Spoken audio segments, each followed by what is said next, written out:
कैसे हैं दोस्तों। उम्मीद है खैरियत से होंगे। एक बार फिर मेरे चैनल shahijack.com पर आप सभी का वेलकम करती हूं।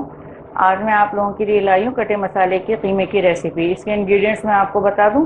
वो मेरे पास हाफ केजी कीमा है, हाथ का कुटा हुआ, मशीन का मत लीजिएगा। हाफ के जी कीमे में हाफ के जी ही प्याज जाएगी, क्योंकि जितना भी इसमें मसाला बनता है वो प्याज और टमाटर से बनता है।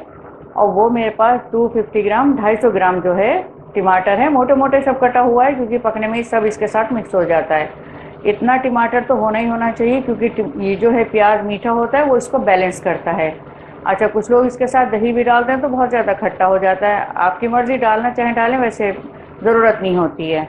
और ये मेरे पास अदरक, लहसुन और हरी मिर्च कटे हुए हैं। मैंने लंबाई में अदरक लहसुन को काटा हुआ है। 2 इंच का तकरीबन टुकड़ा मेरे पास अदरक का था और 5 जवे मेरे पास लहसुन के थे। 2 हरी मिर्च थी जिनको मैंने काटा है।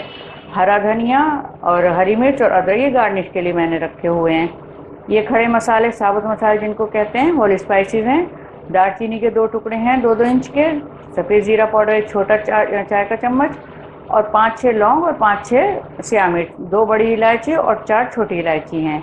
और ये मेरे पास मैंने इसको लाल मिर्च सुरख जो होती है उसको छोटे टुकड़ों में काट करके रखा है, क्योंकि उधर भी हम हरी मिर्च डाल रहे हैं। अगर आपको बहुत ज़्यादा स्पाइसी पसंद है तो थोड़ा बहुत बढ़ा सकते हैं। ये नमक है, अकॉर्डिंग टू टेस्ट आपको लेना है, जैसा हमेशा होता है। और ये तेल है 2 से 3 टेबल स्पून। पानी मैं अपने पास ज़रूर रखती हूँ जब भी कुकिंग करती हूँ। इसमें ज़रूरत बिल्कुल नहीं पड़ेगी, लेकिन तब भी जब भी कुकिंग करें पानी हमेशा अपने पास रखें। प्याज और जो मीट का पानी होगा उसी में ये सब पक जाएगा। क्या शुरू करने से पहले आपको बता दूं, मेरा फूड ब्लॉग भी है shahijack.com के नाम से, वहाँ पर भी विज़िट करें।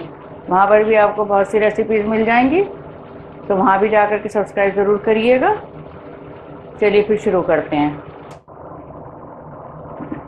ये कुकर में हम सब चीज़ें डाल करके, तेल और ये हमारे सब मसाले वगैरह, और इसको ढक करके 5-6 मिनट के लिए पका लेंगे। कीमा है, जल्दी पक जाता है, ऐसा कोई इसमें मसला नहीं होता है।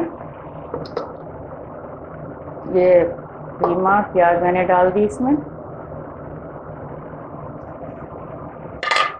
टमाटर डाल देंगे अब इसमें। सब मैंने मोटा मोटा रफली इसको चॉप किया हुआ है। इसको कोई हमें बहुत ज़्यादा बारीक कोई चीज़ नहीं काटनी है। अदरक, लहसुन और हरी मिर्च इसको डाल देंगे और बाद में सबको मिक्स कर देंगे हम। ये होल स्पाइसेस हमारे ये जाएंगे इसमें।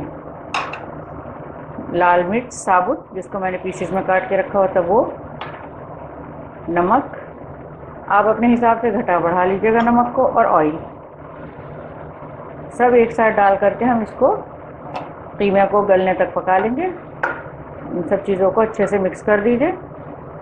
पानी की कतई ज़रूरत नहीं इसमें है, क्योंकि ये प्याज है और टमाटर है, इसी में ये पक जाएगा। और बस इसको हम मीडियम फ्लेम पर ही पकाएंगे। किसी भी चीज़ को बहुत हाई फ्लेम पे नहीं बनाना चाहिए। लिड लगा देंगे कुकर का और इसको मीडियम फ्लेम पे कर देंगे। इसको 5-6 मिनट बाद चेक कर लेंगे।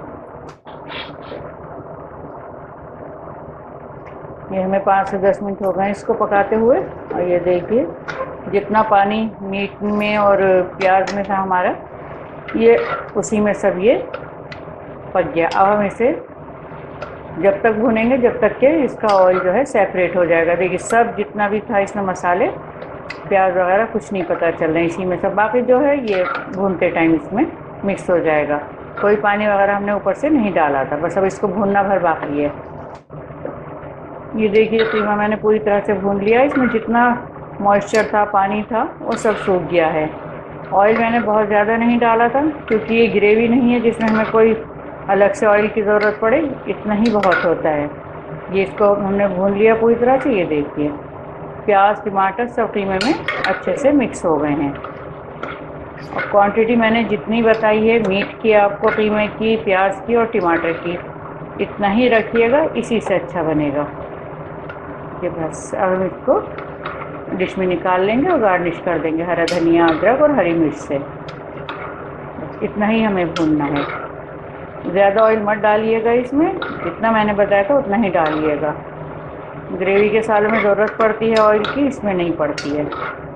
बस अब मैं भी आपको दिखाती हूँ इसको गार्निश करके। ये देखिए कटे मसाले यहाँ बिल्कुल बन करके रेडी है। इस पर हम ये हरा धनिया, अदरक, हरी मिर्च से गार्निश कर देंगे।